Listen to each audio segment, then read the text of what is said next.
Today is Wednesday, which is New Comic Book Day here. Every Wednesday of every week of the year, we get new comic books. We get anywhere from 50 to 100 to 150 titles.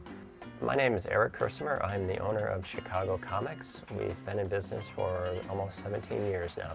We get these comic books in every week, and we have to sell them. We have to sell most of them within the first week or two because they're going to go bad. As a staff person at a comic store, on Wednesdays you kind of save up everything all week for that day. It's high energy. You don't do anything else except help customers. Each week there'll be a different part of a different story coming out. So what's exciting is you keep following your stories through each week of the month. And every Wednesday, a new part of the story comes out. As often as I can, I come on Wednesdays. Comic books these days are written stronger, written more intellectual for people from college. My professors even read comic books. Anytime that a Chicago area comic book store gets a new shipment, it's exciting for people that are reading different comic books because you're waiting to see if your favorite artist or your favorite author just came out with something new sometimes. That's how I usually track comic books.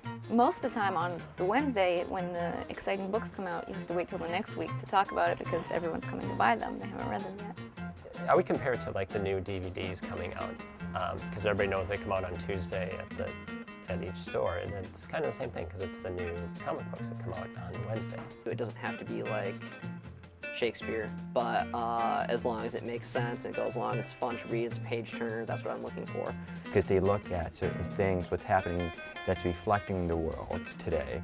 From what's happening in Afghanistan to Iraq to even here, like the homelessness. If it looks too cartoony, if it sounds like it's aimed towards a 12-year-old and not a mature audience, I really don't care about it anymore. I mean, there's a lot of that because you don't know. I mean, a lot, especially a new title, you get it in, you're like, oh, this is gonna be great, and then you put it out and it doesn't do great, and you're like, eh.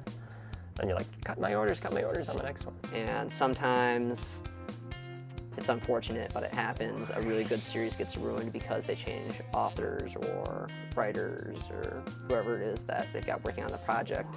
And it's like you were into it at one time, a new edition comes out, and it's like, oh, your heart was just ripped out of your chest. Yeah, it's a guessing game a lot of the time, so it's kind of like gambling, except you definitely have to pay. That's part of the business.